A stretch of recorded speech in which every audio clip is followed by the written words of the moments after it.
판서를 많이 합니다. 그러나 오늘은 제가 칠판 쓰시겠습니까? 그러길래 아니요. 오늘은 우리 트리니티 교회 성도님들의 수준을 알기 때문에 칠판을 안 쓰고 하나님 앞에서 함께 진솔하게 말씀을 가지고 최고의 은혜와 응답 누리길 원합니다. 그래서 여러분 다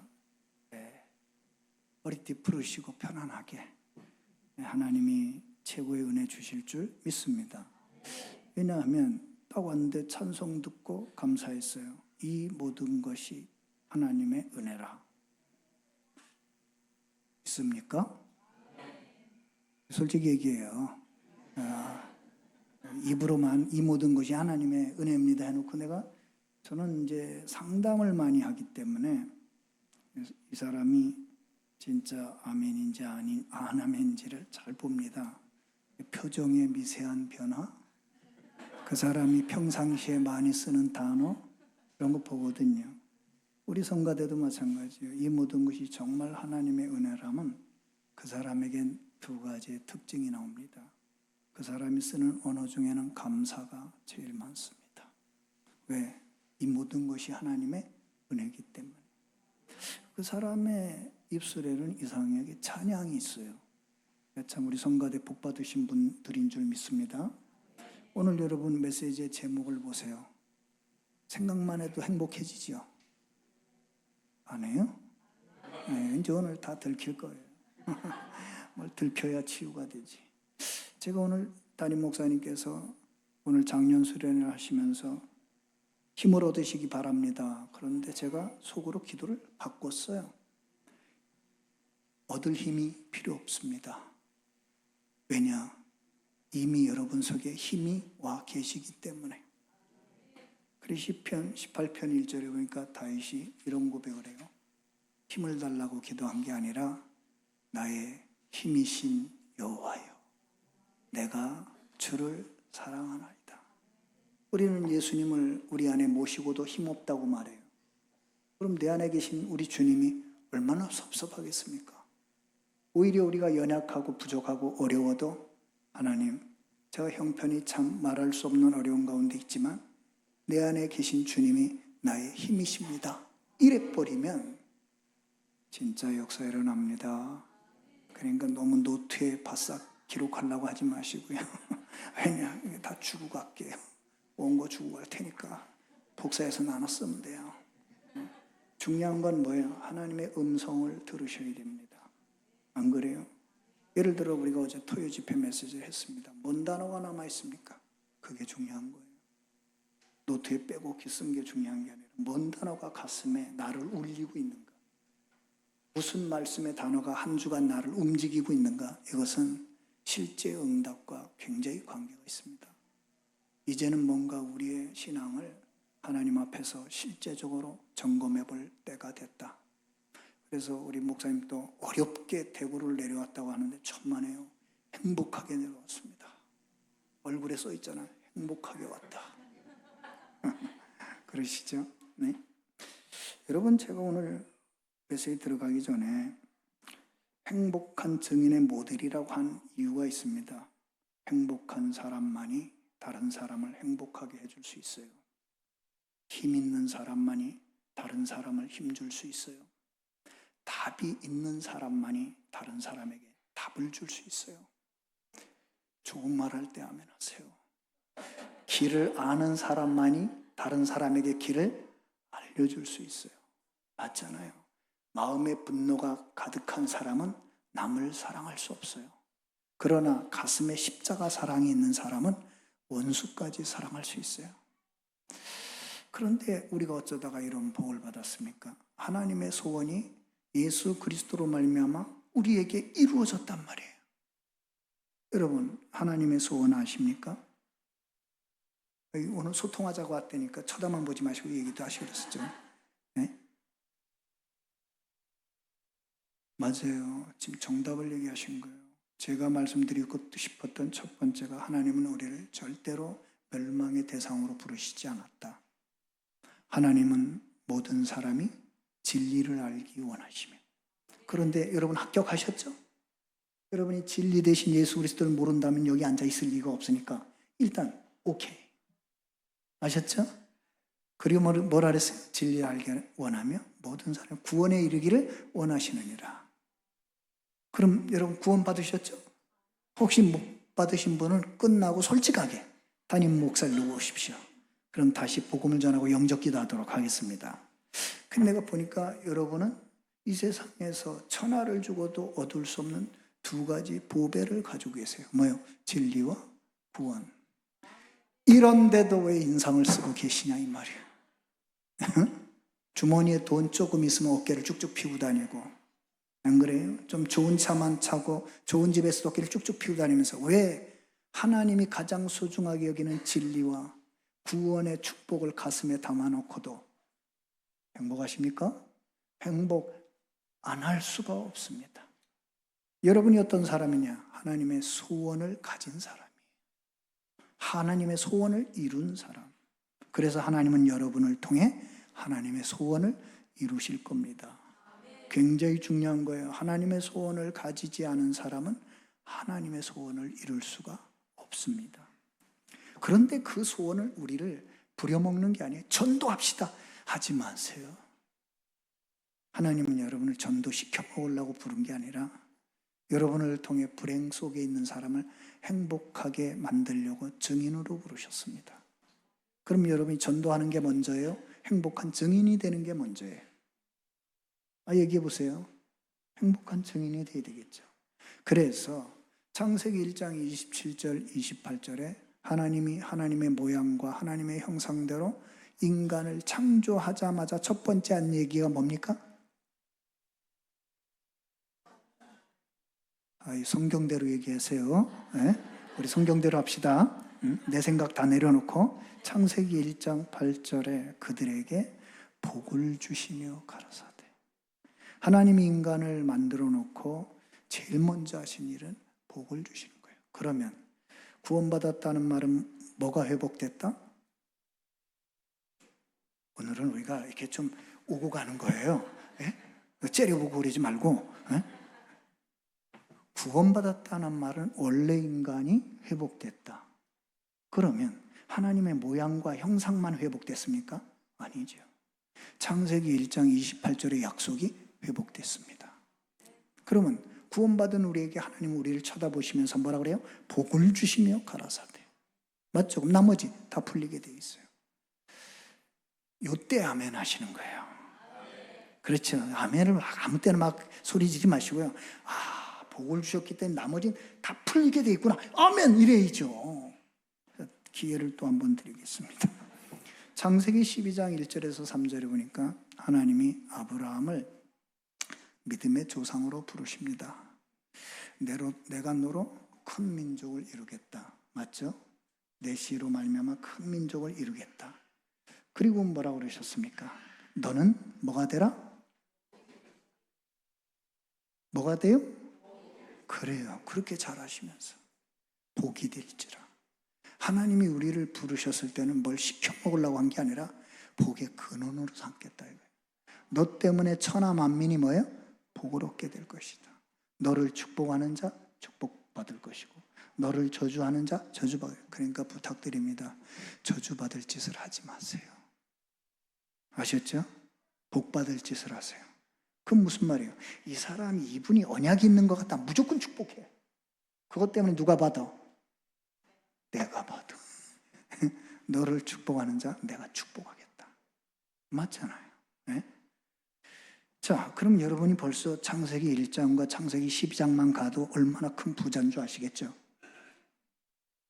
아멘이 또 안 나와. 저는 여기서 말씀 가지고 이거 빼곡히 써왔는데 시간 되면 그냥 끝낼 거예요. 여러분이 얼마나 받는지는 전 잘 모르겠어요. 분량대로 받을 줄 믿습니다. 근데 보세요. 창세기 1장 구원받았다. 원래 인간을 회복했다. 일단 하나님이 창조 때 약속하신 복이 회복됐습니다. 여러분이 정말 날마다 예수를 그리스도로 믿는 믿음 안에 산다. 뭐가 회복됐어요? 복의 근원이 회복됐어요. 근원이 회복됐다는 말은 무슨 말이에요? 하나님이 주시는 복은 상황, 조건, 형편과 상관없이 마르지 않는 근원적인 복이다. 아멘이십니까? 자, 민수기 6장 23절 27절에 보니까 여러분이 얼마나 부자인지 오늘 나가실 때는 어깨 다 쭉 펴고 나가세요. 아, 내가 천하에서 제일 부자였구나. 그걸 내가 이 모든 것이 다 하나님의 은혜라고 하면서 몰랐구나. 회개하고 나가셔야 돼요. 하셨습니까? 민수기 6장 23절에서 27절이 뭐예요? 장로님들 어디 계세요? 이게 언제 하신 말씀이에요? 오늘 소통이라니까요. 아무거나 떠들어도 다 정답입니다. 네, 그러면 여러분을 행복하게 하기 위해서 제가 답변하겠습니다.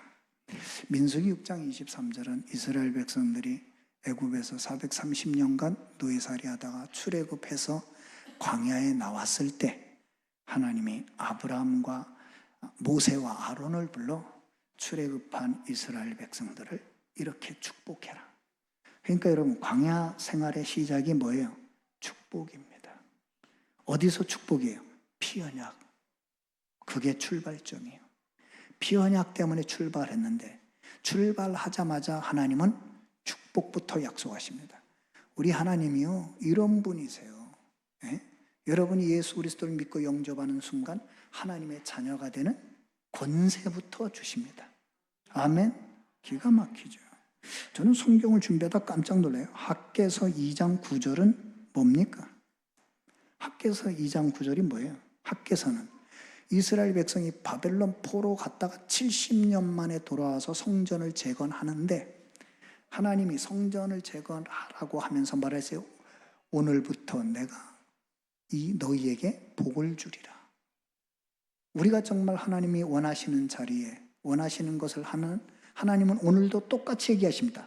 내가 오늘부터 너희에게 뭐를? 복을 주리라. 참 기가 막히죠. 못 받는 게 난 이상해. 그럼 여러분이 묻겠죠. 뭐가 복입니까? 그건 성경에 나와 있잖아요. 잘 먹고 잘 사는 거 미안합니다. 그 복 아닙니다. 저는 제가 심장병이 있어서 먹는 거 이런 것에 약합니다. 그런데요. 저의 행복 지수는 세계 1위입니다. 왜냐? 제 행복의 기준이 그런 데 있지 않기 때문입니다. 맞아요? 자, 마태복음 16장 15절 19절 먼저 아시죠? 예수님이 제자들에게 너희는 나를 누구라 하느냐 했을 때 베드로가 정확한 신앙 고백을 할 때 예수님의 그 고백을 듣고 첫 번째 언어가 뭡니까? 대답이 그렇죠. 바요나 시모나 네가 복이 있도다. 여러분이 신앙 고백할 때마다 하나님이 여러분 면전에서 아무개 장로야 네가 복이 있구나 이러면 어떡할 거예요? 안 믿어줘요? 뭐 표정이 어떻게 안 믿어지는 표정이네? 에? 저는요 하루 중에 제일 많이 하는 게 있어요. 감사. 하루 중에 제일 많이 하는 게 있어요. 밤낮 없이 주 예수 그리스도의 이름을 부릅니다. 하루 중에 제일 많이 하는 거 있어요. 말씀 묵상. 또 제 팔자가 유 목사님 메시지를 정리하다 보니까 말씀 속에 범벅이 돼서 살아. 그런데 조심하는 게 하나 있어요. 홍수 중에 먹을 물이 없다고. 맞죠? 너무 많은 메시지를 듣다 보면 나의 메시지를 놓칠 수가 있어요. 그래서 많은 메시지를 들어도 반드시 하는 게 있습니다. 나만의 묵상 타임을 갖고 내게 주신 말씀을 붙잡습니다. 그래서 언제 누가 물어도 한마디로 오늘 있었던 내게 주신 메시지를 대답할 수 있어요. 오늘도 여러분 그렇게 되시기 바랍니다. 여러분이 주는 그리스도시요 살아계신 하나님의 아들이십니다 라고 고백했는데 바로 예수님 뭐라고요? 바요나 시모나 네가 복이 있도다 하고 뒤에는 다 따라와.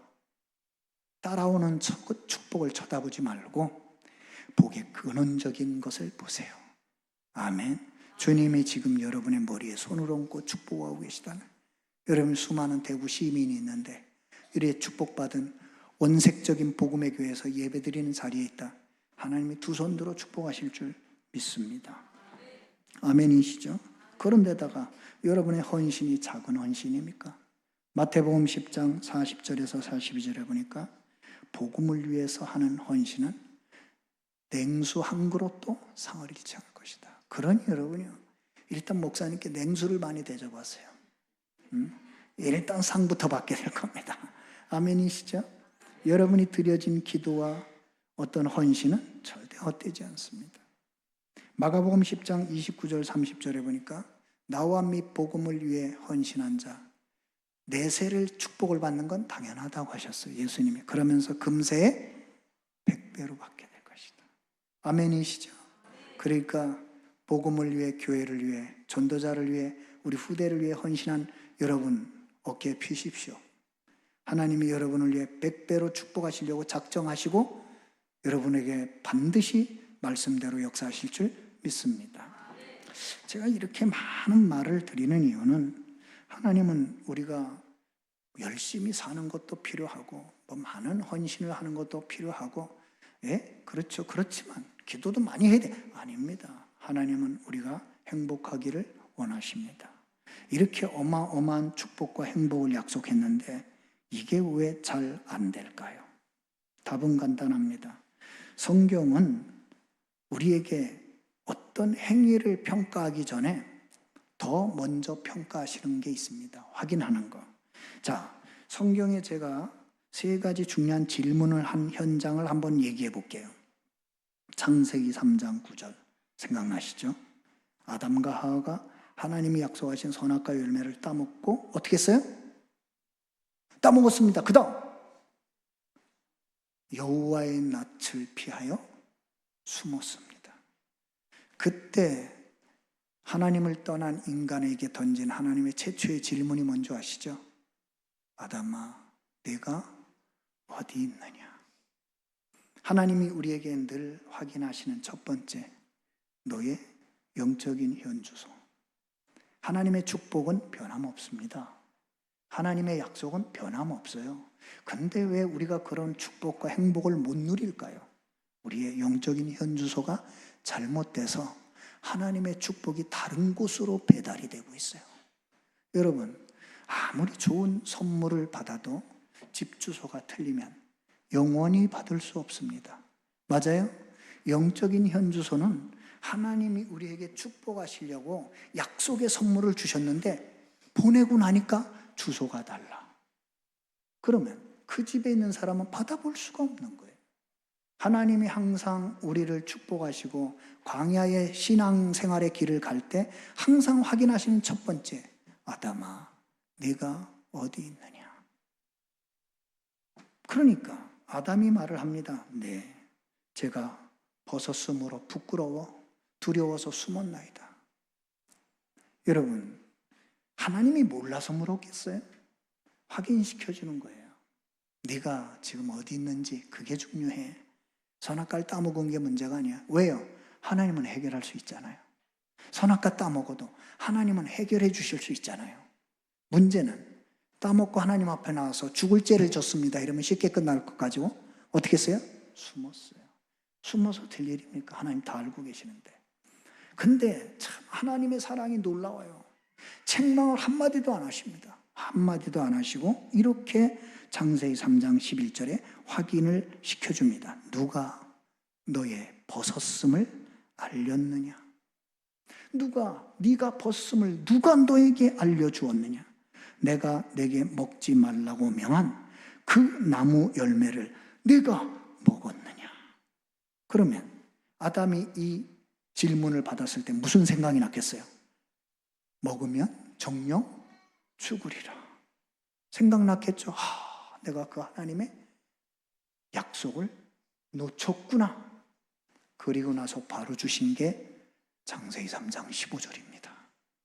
하나님은 문제를 확인시켜 주시고 반드시 답을 주십니다. 그래서 여러분 신앙생활하다 보면 이런 말을 많이 해요. 큰일 났어. 사실입니다. 그러나 큰 일을 허락하신 하나님께서는 큰 답을 준비해 놓으셨다는 것을 보는 것이 믿음입니다. 아멘?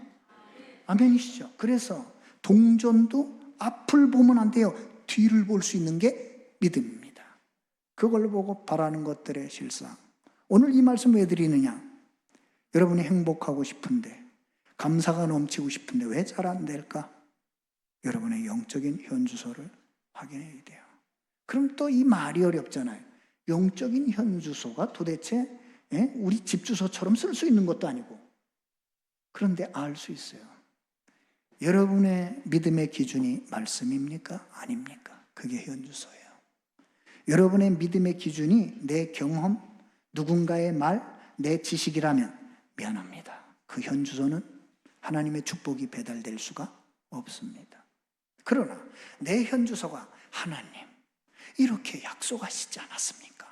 라고 하나님의 말씀이 내 신앙의 현주소가 된다면 하나님은 오케이, 내가 너에게 약속한 대로 이루리라. 이렇게 된 배달이 탁 됩니다. 지금 알아듣고 계신 거죠? 예, 강원도의 말은 아주 쉽습니다. 대구 걱정하지 말아요. 제가 군 생활을 대구 54단에서 했어요. 예, 제가 성서여단에 있었습니다. 제가 대구 여단에. 그 여러분을 사랑합니다. 전 대구 그러면 친근합니다. 그래서 여러분 진짜 생각해보세요. 영적 현주소 우리 아이들한테도 똑바로 가르쳐야 돼요. 영적 현주소가 뭔지 아나? 여러분이 믿음에 있는가 불신앙 가운데 있는가, 그게 현주소예요. 하나님의 언약을 잡고 믿음 가운데 있다면 300% 역사 일어납니다. 아멘.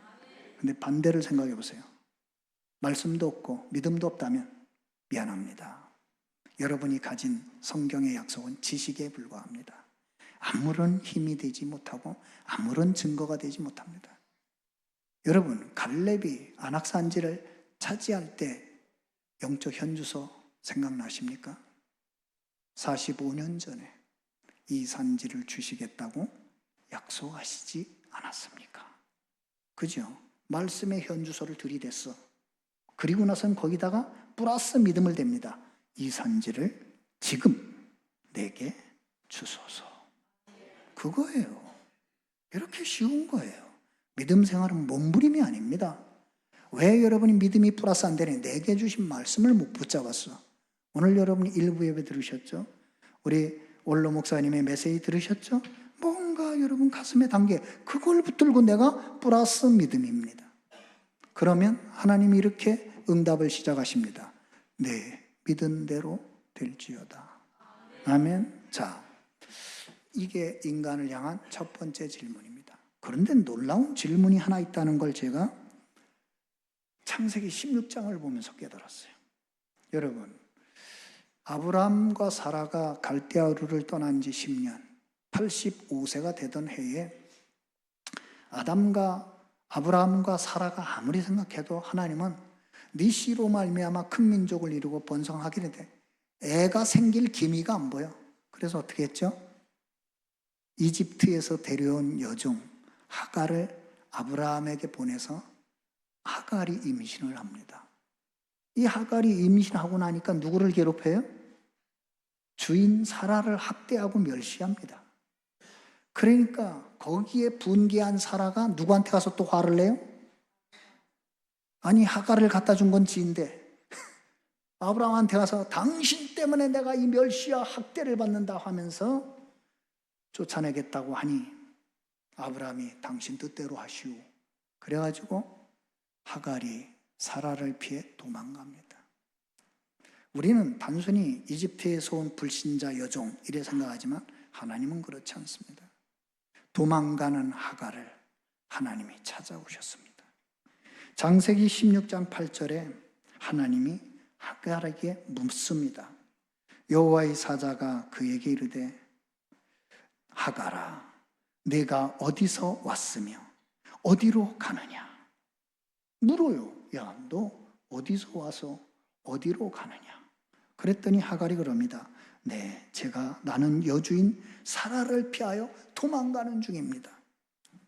항상 하나님은요, 우리의 현 주소를 확인시켜요. 그래, 네가 지금 도망가고 있지? 응? 근데 내가 너를 찾아왔다. 그러면서 답을 주십니다.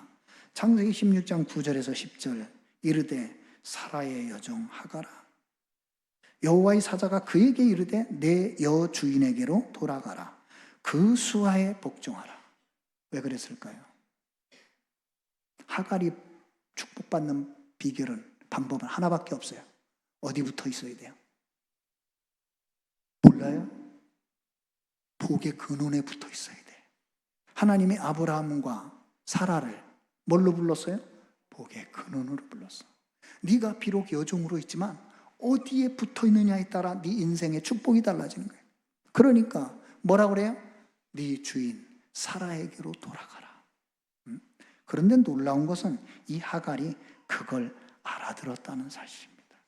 그래서 하갈이 도망가다가 돌아갑니다. 얼마나 감격했든지 하갈이 거기에서 신앙 기념비를 쌓는데 그 기념비 샘의 이름이 부엘라헤로입니다. 여호와께서 나를 살펴보셨다. 예? 도망가는 나도 살펴보셨다. 우리가 때로는 하나님 앞에 신앙생활하다가 도망갈 때가 있어요. 맞죠? 하갈처럼 어디서 와서 어디로 가는지도 모르고 도망갈 때가 있어요. 그때도 하나님은 우리를 살피러 오신다는 사실입니다. 오셔서 뭐요? 돌아가거라. 네? 돌아가거라. 그러면서 약속을 똑같이 하십니다. 여호와의 사자가 또 그에게 이르되 내가 내 씨를 크게 번성하여 그 수가 많아 셀 수 없게 하리라. 아셨죠? 그러니까 이 하갈이 얼마나 감격했는지 나를 살피시는 하나님을 여기서 내가 배웠다. 그게 부엘라헤로입니다. 참 기가 막히죠. 여러분이 도망가는 자에게도 하나님은 신앙기념비를 회복시켜 주십니다. 여러분 혹시 여러분 중에 오늘 억지로 앉아 계신 분이 있다면 그것까지도 하나님은 축복으로 바꿔서 신앙의 기념비를 세우실 줄 믿습니다. 한 가지 질문이 더 있어요. 바울이 고린도 교회 편지를 보내면서 이렇게 질문을 합니다. 고린도후서 13장 5절. 여러분 오늘 이 질문을 나에게 적용시켜 보세요. 나에게. 아셨죠? 이렇게 물어요. 너희는 믿음 안에 있는가? 너희 자신을 시험하고 너희 자신을 확증해라. 여러분, 믿음은 절대 가능입니까? 절대 불가능입니까? 얘기 좀 해봐요. 뭐 3시 반 졸린 시간인 거 아는데 그 칠펜 끊어놓고 다시 쓸까요? 여러분, 믿음은 정말 언약 잡은 믿음이라면 절대 가능해요? 절대 불가능해요?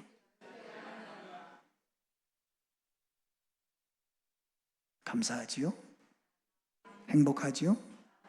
근데 실제 여러분 신자들의 삶을 저도 교회를 섬기면서 보지만 과연 진짜 행복하다고 하는 사람이 몇 사람이나 될까요? 입술에 감사가 넘치는 사람이 몇 사람이나 될까요? 왜 그럴까요? 하나님이 이렇게 어마어마하게 축복하셨는데 항상 우리의 실수는 영적인 현주소를 잘못 찾고 있다는 사실이에요. 여러분이 아무리 기가 막힐 일이 생겨도 믿음을 떠나지 마십시오. 아무리 답답한 일이 생겨도 그리스도의 언약을 떠나지 마십시오. 아멘. 그거예요. 그게 모든 것을 회복하는 길입니다. 그러면서 바울이 이렇게 말을 해요. 예수 그리스도께서 너희 안에 계신 줄을 너희가 스스로 알지 못하느냐? 그렇지 않으면 너희는 버림받은 자냐? 중요한 거예요. 믿음의 시작과 근원이 어디라는 거예요? 너희가 예수 그리스도 안에 있느냐?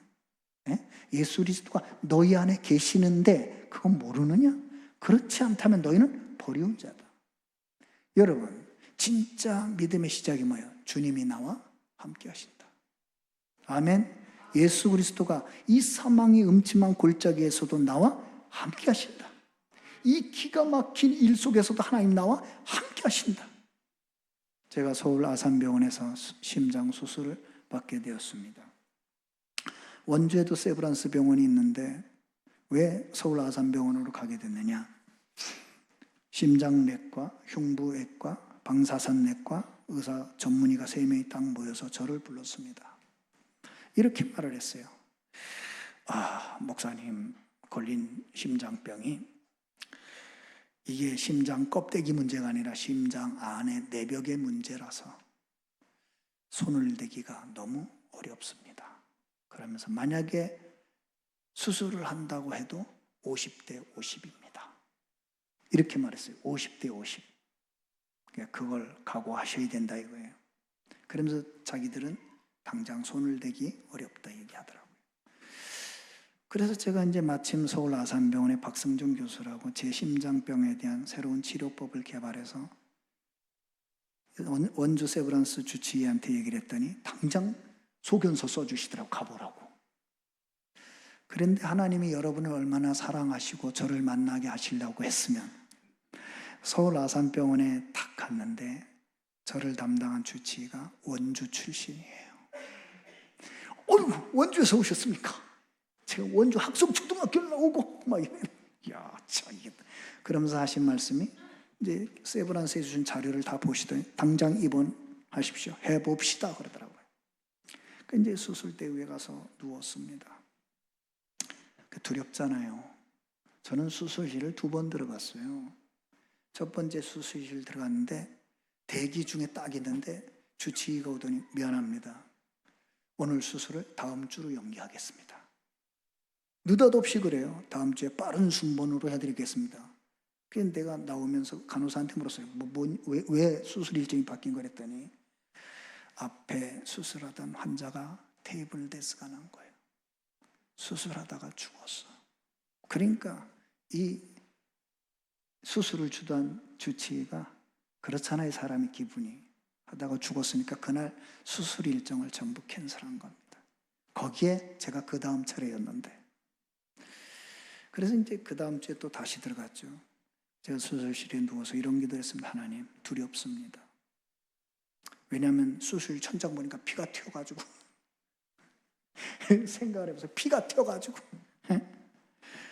그랬어요. 솔직히 하나님 참 무섭습니다. 저를 도와주십시오. 저 의사가 실수해서 죽으면 어떡하죠? 맞잖아요. 이게 허파도 2개, 콩팥도 2개, 그런 심장 하나라. 이게 잘못 건드리면 바로 죽는 거예요. 그때 하나님께서 2가지 음성을 들려주셨어요. 책망, 야, 죽이려면 원주에서 죽였지 서울까지 데려와서 죽이냐? 내가 너를 살리려고 서울로 불렀다. 그러면서 2번째 주신 말씀이 이사야 41장 10절입니다. 두려워 말라. 내가 너와 함께함이니라. 놀라지 말라. 나는 너의 하나님이 됨이니라. 내가 너를 굳세게 하리라. 내가 너를 도와주리라. 내가 참으로 나의 의로운 오른손으로 너를 붙들리라. 그런데요, 다 그 말씀이 가슴에 담기는데 오는 평안과 기쁨은 표현이 안 돼요. 그 말씀을 주시자마자 주치의가 탁 들어와서 이렇게 말을 했습니다. 목사님, 편히 쉬고 일어나십시오. 최선을 다하겠습니다. 이랬는데요, 하나님의 음성으로 들려. 안 들어가신 분은 들어가서 경험 안 하셨으면 좋겠습니다. 네? 정말 거기서 그래, 예수 그리스도가 우리 안에 계신다는 것이 얼마나 우리 인생의 든든한 배경이며 최고의 힘이며 능력인가 하는 것을 체험한 이후로 저에겐 두려움이 사라졌습니다.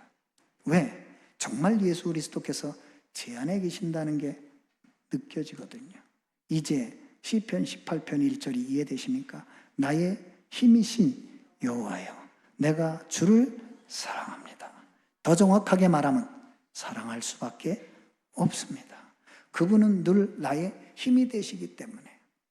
자, 제가 서론을 좀 길게 하고 본론은 간단하게 말씀드린 데니까 하나만 더 확인을 시켜드리고 가겠습니다. 지난주에도 저는 전국 이곳저곳에서 상담을 좀 많이 받습니다. 어떤 분이 저에게 질문을 했습니다. 여러분도 아마 이런 질문을 받게 될지 모르겠습니다.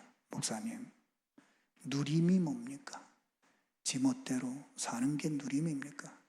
그리스도 예수 안에서 모든 걸 해방됐으니까 마음대로 살면 됩니까? 성경이 말하는 누림에 대해서 말씀해 주십시오. 그래서 여러분 같으면 뭐라고 대답하시겠어요? 아마 목사님도 그런 질문 받으셨을지도 몰라요. 전도자가 저러면 되겠습니까? 저게 누리는 겁니까? 저는 거기에 대해서는 이렇다 저렇다 행위적 판단은 하고 싶지 않습니다. 그러나 한 가지는 분명히 말씀드릴 수 있습니다. 성경도 enjoy라는 단어를 씁니다. 여호와를 즐거워한다라고 했을 때 즐거워한다는 그 영어 단어가 enjoy입니다. 자, 그럼 누림이란 뭐냐? 제가 성경에서 찾은 걸 말씀드리겠습니다. 여호와의 영광을 나타내는 성도의 삶이 누림입니다. 그래서 고린도전서 10장 31절에 무엇을 먹든지 마시든지 다 하나님의 영광을 위해서 해라. 여러분이 어떤 선택을 하고 어떤 짓을 할 때 이게 하나님께 영광이 되는지 안 되는지 한 번만 물어보십시오. 그러면 진정한 누림이 뭔지를 맛보게 될 것입니다. 맞잖아요. 여러분, 죄에서 자유함을 얻으셨습니다.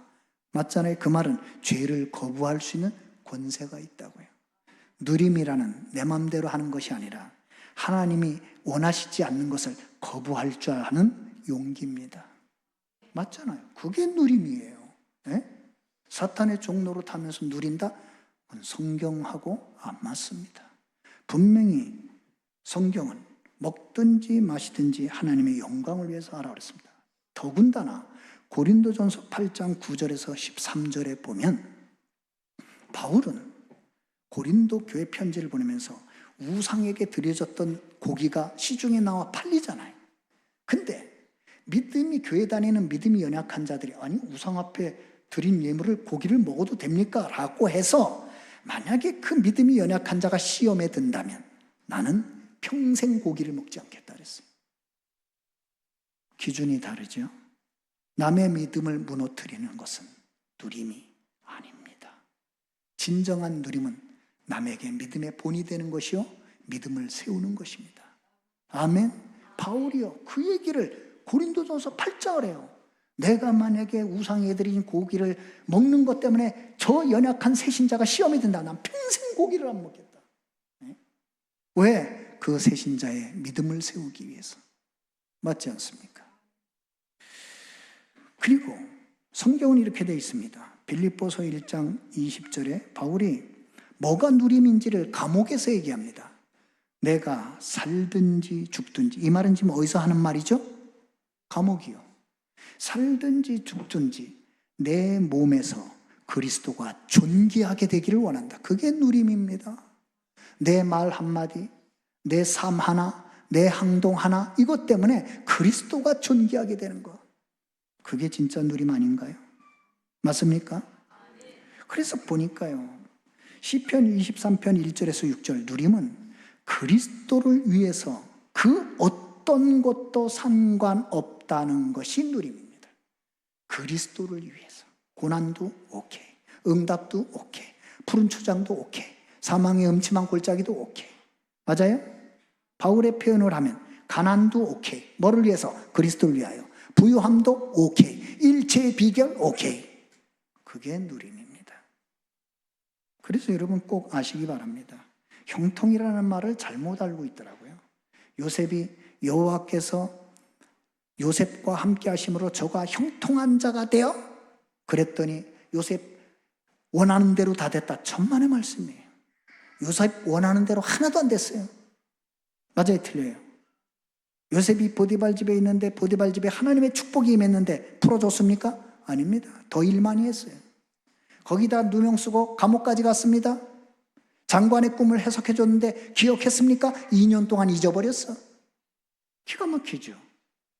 인간적인 눈으로 보면 전부 불통인데 성경은 그런 요셉을 향해 여호와께서 요셉과 함께 하심으로 저가 형통한 자가 되었다. 그럼 형통의 의미가 뭡니까? 그 어떤 것도 상관없다. 이래도 좋고 저래도 좋다. 내가 기도를 10년 했는데 응답 안 왔다? 상관없다. 왜? 나의 믿음의 기도는 보좌에 상달되었으니까. 맞습니까? 여러분 기억하셔야 돼요. 다윗의 성전을 향한 믿음의 헌신은 열매 맺지 못했습니다. 상관없다. 왜? 그 후대에 의해서 솔로몬 성전은 세워졌습니다. 그러니까 여러분 우리가 이런 좀 기본적인 것에 대해서 답을 항상 어디서 찾아라? 성경 말씀에서 찾아라. 그러면 헷갈릴 거 없다. 나는 윤리도덕 가지고 싸우지 말라 그런 말이 아닙니다. 그거는 수준 어떤 면에서 제일 낮은 겁니다. 하나님의 말씀에 맞느냐 안 맞느냐, 하나님께 영광이 되느냐 안 되느냐, 그리스도가 높임 받느냐 아니냐. 아멘.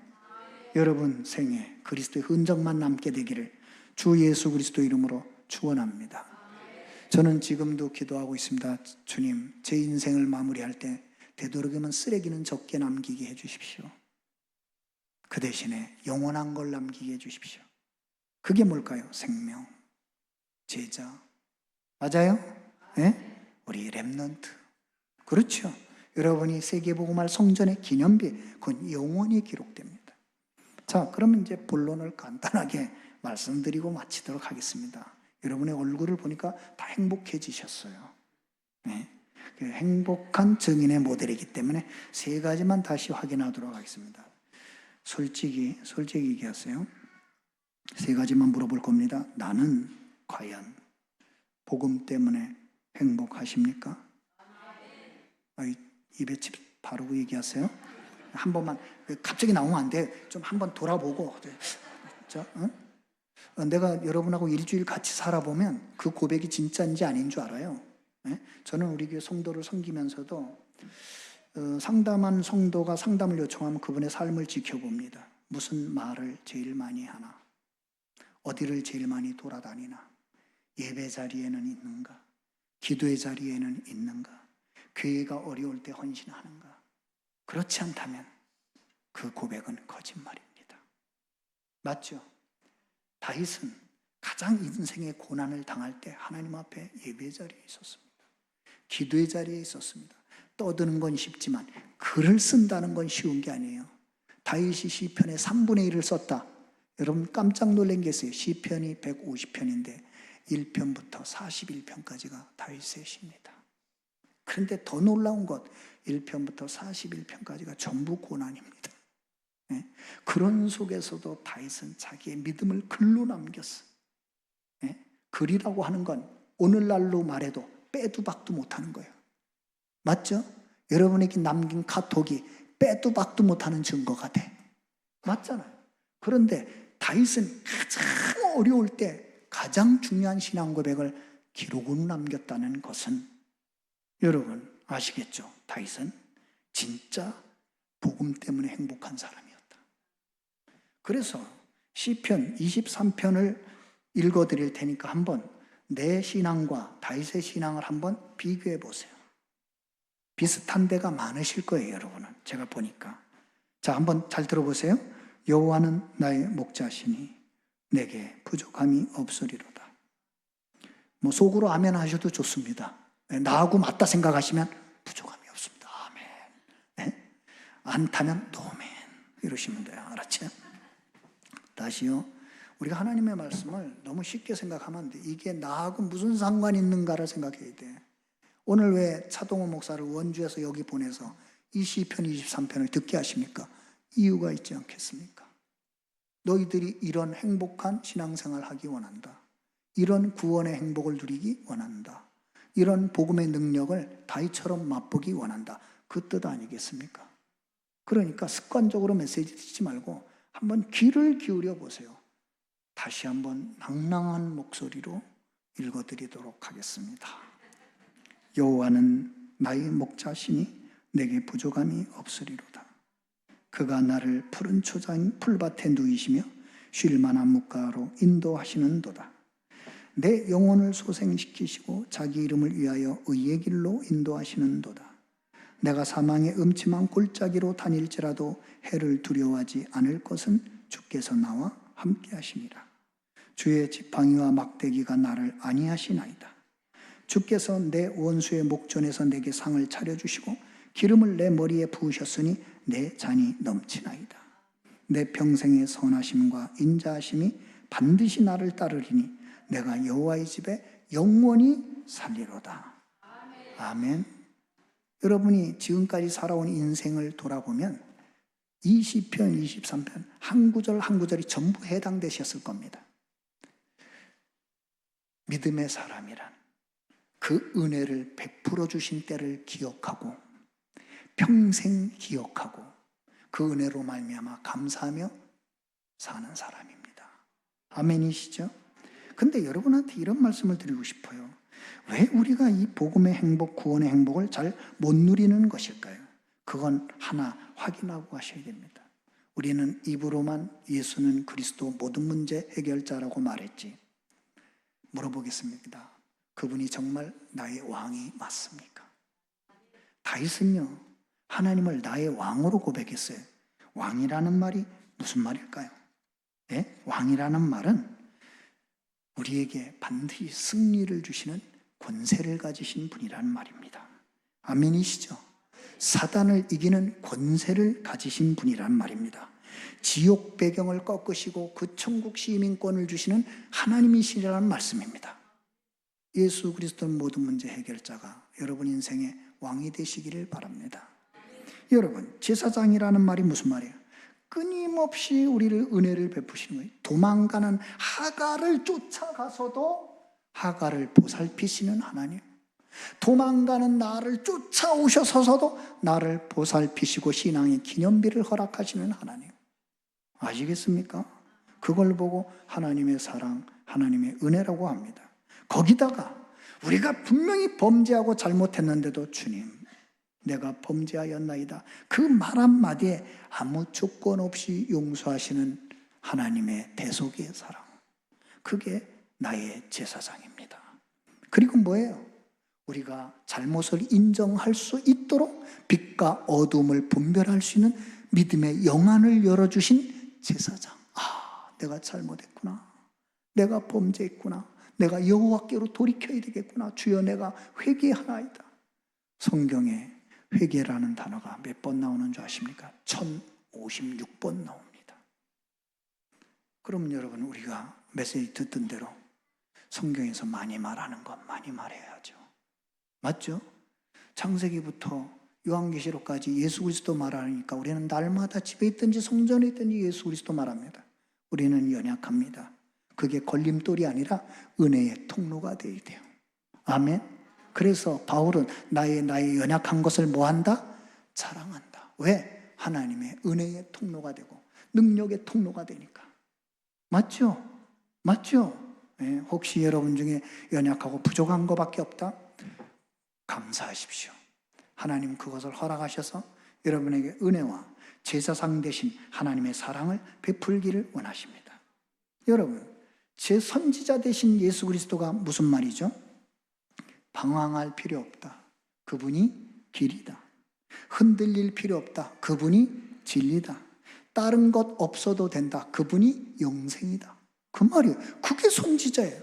그러면 지금 말씀드린 세 가지보다 더 중요한 게 세상에 있어요. 길 알죠? 진리 가지고 있죠? 생명 있죠? 끝난 거 아닙니까? 그 사람에게 남은 생의 모든 것은 절대 희망입니다. 절대 가능입니다. 근데 그게 왜 안 될까요? 플러스 믿음입니다. 하나님의 사랑과 언약은 변하지 않습니다. 다시 말씀드립니다. 플러스 믿음입니다. 그게 오늘 골로새서 2장 6절입니다. 행복, 구원의 행복과 복음의 행복을 누리는 열쇠. 골로새서 2장 6절 같이 읽을까요? 그러므로 너희가 그리스도 예수를 주로 받았으니 그 안에서 행해라. 무슨 말이에요? 그리스도 예수를 주인으로. 그리스도 예수를 주인으로. 신앙생활의 승패는 주어가 무엇이냐에 달려 있어요. 내가 반드시 망합니다. 하나님께서 반드시 승리합니다. 아멘. 너희가 그리스도 예수를 뭐로 받았다? 주인으로 받았다. 주인으로. 그러니까 어떻게 해요? 그 안에서 행해라. 이게 무슨 말이에요? 뭐든지 주인한테 물어보고 해라. 아멘. 네, 하나님, 오늘 제가 술을 만땅 먹고 집사람과 한판 해도 되겠습니까? 물어보고 하세요. 어떤 사람이 저한테 하세요. 우리 교회도 그런 일이 있었어요. 목사님, 야, 술 마시고 안 취하면 되지 않습니까? 그래서 저를 당신이 술을 마시기 위한 합리화의 도구로 쓰지 마시고 하나님께 물어보고 주시는 대로 하십시오. 맞잖아요. 왜 나한테 물어봅니까? 내가 하나님입니까? 하나님께 물어보세요. 하나님 자녀라면서요. 아버지께 물어보세요. 그러면 됩니다. 맞잖아요. 누가 주인인가? 그 간단한 질문 하나에 구원의 행복이 누려지느냐 안 누려지느냐, 복음의 행복이 누려지느냐 안 누려지느냐. 두 번째, 본문 두 번째예요. 나는 정말 기도의 열쇠를 사용하고 있는가? 솔직히 대답해 보세요. 나는 정말 기도의 열쇠를 사용하고 있는가? 왜? 예수님께서 주는 그리스도시요 살아계신 하나님의 아들이십니다라고 고백했는데 축복 3가지를 약속했는데 가장 축복 중에 하나가 뭐예요? 너는 안 무너질 거야? 너는 음부의 권세 이기고 말 거야? 3번째가 뭐예요? 천국 열쇠를 준다. 땅에서 매면 하늘에서 매이고 땅에서 풀면 하늘에서 풀릴 것이다. 여러분 저를 한번 따라해 보세요. 내가 축복 못 받는 것은 나 때문이다. 천국 열쇠를 사용하지 않는 나 때문이다. 목사님 우리 집에 문제가 얼마나 많은 줄 아세요? 열쇠를 쓰세요. 열쇠를. 목사님 10년째 쓰는데도 안 되는데요. 11년째 역사 일어날 겁니다. 왜? 하나님의 역사는 어떤 이가 말하는 더디한 게 아니에요. 네? 오래 참고 기다리시는 거예요. 왜? 다 살리시려고. 믿습니까? 여러분 오늘 솔직히 작년 수련회예요. 여러분 또 하나의 메시지를 받아줬고 이게 아니라 하나님 앞에서 나의 영적인 현주소와 영적 상태를 확인만 하고 가셔도 역사가 달라질 텐데요. 왜? 여러분이 이미 하나님의 자녀. 여러분 속엔 이미 예수 그리스도의 복음의 언약이 있지 않습니까? 문제는 플러스 믿음이 안 돼. 플러스 믿음. 어떤 믿음 말입니까? 예수 그리스도가 나의 주인이라는 믿음. 내 안에 그 복음이 있다는 믿음. 이게 안 되니까 입술로 믿음이 안 나와. 네? 여러분 말씀과 언약이 각인되지 않으면 천국 열쇠는 사용 불가능입니다. 요한복음 15장 7절 내 말 너희가 내 안에 거하고 내 말이 너희 안에 거하면 무엇이든지 원하는 대로 구하라. 그리하면 이루리라. 2가지 필수 조건 뭐예요? 너희가 내 안에. 하나님의 응답을 받으려면 하나님의 자녀가 돼야 돼요. 하나님의 응답은 약속하신 대로 주시기 때문에 하나님의 약속의 말씀이 내 안에 있어야 돼요. 그럼 무조건 길게 할 것도 주님 말씀하신 대로 이루어 주십시오. 여러분 로마로 가는 바울이 풍랑 가운데 한 기도가 얼마나 심플합니까? 나는 내게 주신 말씀대로 되리라고 하나님을 믿노라. 끝입니다. 전능하사 천지를 만드시고 안 하셔도 돼요. 나는 내게 주신 말씀대로 예배 행복이 뭡니까? 그걸 아는 겁니다. 그 말씀을 받은 겁니다. 목사님 왜 내 인생과 우리 가정에는 이런 영적 문제와 환난과 어려움이 많습니까? 네, 마가복음 9장 29절을 기억하십시오. 기도 외에는 사단의 역사가 떠나가는 법이 없습니다. 기도 외에는 하늘 보좌의 능력을 동원할 수가 없습니다. 기도 외에는 하나님이 함께 하시는 증거가 나타날 수 없습니다. 믿습니까? 그래서 오늘도 주일 일부 유 목사님 통해 그 말씀을 주셨어요. 다니엘서 6장 10절. 다니엘이 사자굴에 들어가게 되었습니다. 그런데 다니엘은 사자굴엔 관심이 없어요. 어디에 관심이 있어요? 하나님께. 그래서 다니엘은 자기에게 주신 천국 열쇠를 사용합니다. 다니엘이 이 조서에 왕의 도장이 찍힌 것을 알고도 자기 집에 돌아가서는 윗방에 올라가 예루살렘으로 향한 창문을 열고 전에 하던 대로 하루 3번씩 무릎을 꿇고 기도하며 그의 하나님께 감사하였더라. 진짜 천국 열쇠를 사용하는 자에게는 감사와 기쁨과 평안이 있습니다. 기도는 언제까지 해야 되냐고 저한테 우리 성도들이 많이 묻습니다. 첫째, 응답이 올 때까지. 둘째, 평안이 임할 때까지. 셋째, 확신이 올 때까지. 그리고 그것이 되어지면 입술에 감사 열매가 맺습니다. 아멘. 그러니까 여러분 아직 평안이 없고 확신이 안 오고 감사의 언어가 안 나오거든 계속 기도하라는 뜻이구나 이렇게 알고 하시면 되겠습니다. 밥은 왜 계속 먹어요? 몰라요? 대구는? 안 먹으면 죽어요. 예? 여러분 왜 기도의 열쇠를 계속 해야 되는 줄 아세요? 안 하면 당해요. 사용 안 하면 당해 그놈한테. 계속 사용해 보세요. 사단이 삥삥 돌다 가요. 틈이 없어가지고. 아멘. 다시 묻습니다. 여러분 기도의 열쇠를 사용하고 계십니까? 그 답이 골로새서 3장 16절 17절입니다. 잘 들어보세요. 그리스도의 말씀이 너희 속에 풍성히 거하여 모든 지혜로 피차 가르치며 권면하고 시와 찬송과 신령한 노래를 부르며 감사하는 마음으로 하나님을 찬양하고 또 무엇을 하든지 말에나 일에나 다 주 예수의 이름으로 하고 그를 힘입어 하나님 아버지께 감사하라. 말에나 일에나 다 어떻게 하라고요? 주 예수 이름으로. 진짜 아멘이에요? 그건 물어보고 하세요. 말에나 일에나. 내가 이분한테 무슨 말을 하는데 물어봐. 하나님, 내가 이분한테 이 말을 해도 될까요? 왜? 말에나 일에나 다 주 예수 이름으로. 저희 집사람이 와 있습니다. 왜냐? 갈 때 운전을 해줘야 되거든요. 예, 동역자니까 반씩 나눠서 해야죠. 올 때는 제가 하고 갈 때는 저분이 하고. 근데 저는 복음 안에서 부부간에 왜 싸울 일이 없겠습니까? 그럼 이제 싸울 일이 생겼어요. 그럼 여러분 어떻게 하십니까? 시시비비를 가리시겠죠. 저는 무조건 잘못했다고 합니다. 미안합니다. 제가 잘못했습니다. 네.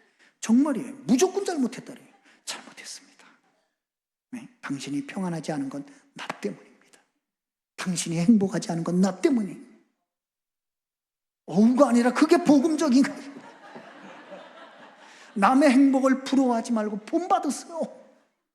아니 정말이에요. 그래서 정말 우리 집사람한테 잘못했습니다. 이 얘기를 많이 합니다. 네? 그랬더니 이상한 일이 벌어져. 싸움이 안 돼. 잘못했다는데. 안 그래요? 그럼 너무 잘한 게 뭐 있나? 이래 보세요. 이제 쥐싸움이 소싸움 됩니다. 네? 그렇죠. 정말이에요. 저는 복음을 알고 나서 우리 교회 장로님들 분위기 끝내줍니다. 왜? 무조건 양보합니다. 장로님들이 반대한다 안 합니다. 장로님들이 다 하나 될 때까지. 왜요? 양보해서 손해본 거 하나도 없어요. 하나님이 다 만들어 가신다는 걸 알았어요. 아멘이시죠? 근데 장로님들이 제 마음을 알기 시작했어요. 뭐야? 한 사람도 시험 들지 않기를 원하시고 그 마음을 알게. 맞잖아요. 분명히 말씀드립니다. 믿음이 이깁니다. 아멘. 기도가 이깁니다. 천국 열쇠 좀 사용해 주세요. 아멘. 말에나 일에나 사용해 주세요. 옆에 분하고 교회가 왜 싸움이 있는 줄 아세요? 이 말이 없어서 그래요. 옆에 분하고 인사하겠습니다. 제가 잘못했습니다. 이것도 훈련 좀 해야 돼요. 다시 한번 해요. 진짜 제가 잘못했습니다. 아셨죠? 네, 그 말을 많이 하는 가정, 행복한 가정, 네? 복음이 누려지는 가정. 네? 그렇죠? 다 네 때문이다. 예. 에덴 동산 또 터집니다. 진짜 그렇다니까요. 기도 열쇠 행복하게 누리시기를 축원합니다. 하나만 또 간단하게 마지막. 이거는 중요한 거예요. 지금 제가 시간이 좀 지났잖아요. 그래도 여유 있게 하는 거는 언제 또 오겠어요? 그러니까 제가 이 받은 게 있잖아요. 받은 게. 그럼 뭐 전해고 가야죠. 그죠? 뭐 여러분에겐 큰 축복이 될 줄 믿습니다. 하나님이 저에게 이 준비를 메시지를 주시면서 세 가지 질문 꼭 하라고 하셨습니다. 트리니티 교회 장년들이요. 복음 때문에 행복하냐? 구원 때문에 행복하냐? 그럼 뭐가 문제냐? 문제될 거 없다. 왜? 구원은 모든 것 해결받은 것이다. 복음은 모든 것 해결할 수 있는 하나님의 능력이다. 뭐가 문제돼? 문제 많습니다. 큰일 났습니다. 미안합니다. 당신에게는 아직 완전 복음은 아닙니다. 맞죠? 예? 완전 복음이라면 상관없습니다. 노예로 가도 상관없습니다. 누명을 써도 상관없습니다. 손해를 봐도 상관없습니다. 제가 원주에 10년 전에 내려갔어요. 성도들이 헌금을 안 하더라고요. 제가 이렇게 했습니다. 하나님, 제가 헌금의 모델이 되게 해주십시오. 제가 주의 종이지만 최선을 다해 헌금할 수 있도록 축복해 주십시오. 갔더니요. 그때 제가 섬기던 게 임마누엘 서울교회 지교예요. 서울에서 교역자 사례 지원을 받고 있더라고요. 그래서 제가 당당하게 말했습니다. 내가 굶어 죽어도 좋으니까 서울교회 지원 끊으세요. 안 받습니다. 우리는 독립입니다. 그런데 하나님이 정말 그렇게 축복하셔서 지금은 2,700평의 땅까지 주셨잖아요. 네? 51억 5천만 원에 샀습니다. 그게 돈이 어디 있냐고 그러시더라고, 우리 중직자들이. 그래서 이 몸짓 하나에 끝났습니다. 돈이 어디 있냐고. 그랬더니 우리 장로님 재미있는 얘기를 했어요. 아이, 그거야 당연히 하나님이 가지고 계시죠. 그 현실적으로 없지 않습니까? 근데 저희 교회가 그때 5층에 있었는데 1, 2층이 국민은행이었어요. 그 얘기를 듣고는 또 그랬죠. 어디? 은행에. 빌려다 쓰는 것도 능력이다. 그래, 빌려다 썼습니다. 그래가지고 샀습니다. 그렇죠? 하나님의 복음의 능력은 어떤 것에도 제한받지 않습니다. 이 복음을 한번 누려보지 않겠습니까? 이 복음으로 정말 우리의 연약한 한계를 넘어서 행복 누려보고 싶지 않으십니까? 그 질문을 꼭 하라고 하셨습니다. 두 번째 질문, 내가 너희들에게 어마어마한 하늘과 땅을 움직일 수 있는 천국 열쇠를 주었는데 얼마나 사용하고 있니? 오늘부터 24시 사용하게 되시기를 축원합니다. 자다가도 일어나서 남편의 발목을 붙들고 축복을 하세요. 주여, 기도 열쇠를 사용하나이다. 이 인간이 편하겠습니까? 편할 줄 믿습니다. 아멘. 해보세요. 여러분, 교회를 얼마나 가슴에 품고 계십니까? 교회를 위해서 한번 기도 열쇠를 사용해 보시지 않겠습니까? 아멘. 우리 장로들이 각인뿌리 체질이 바뀌는데 10년이 걸렸습니다.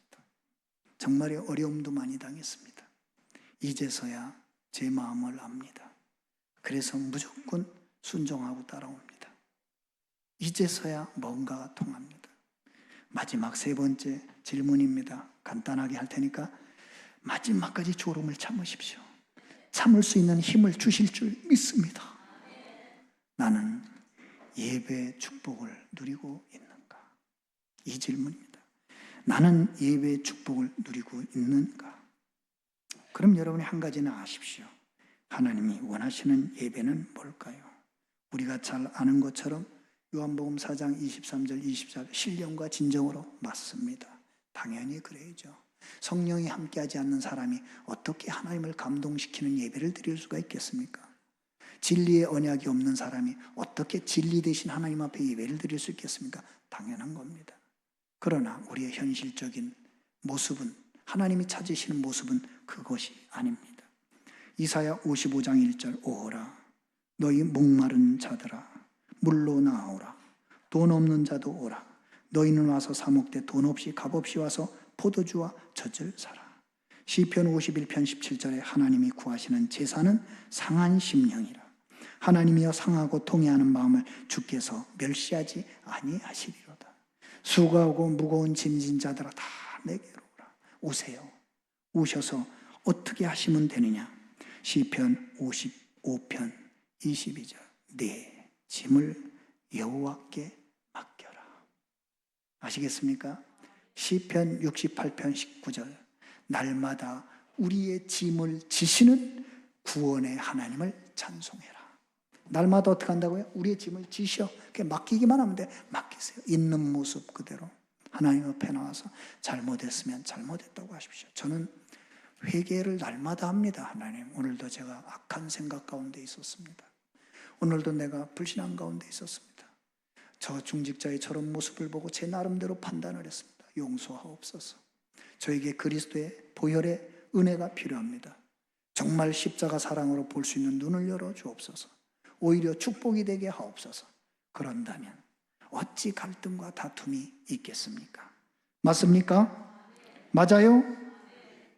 그래서 저는 요즘 우리 여기도 감남산 하신다 그러는데 시편 5편 7절에 다윗이 가장 어려움을 당할 때 이렇게 말해요. 5편 7절에 오직 나는 주의 풍성한 사랑을 힘입어 주의 집에 들어가 주를 경외함으로 성전을 향하여 예배하리이다.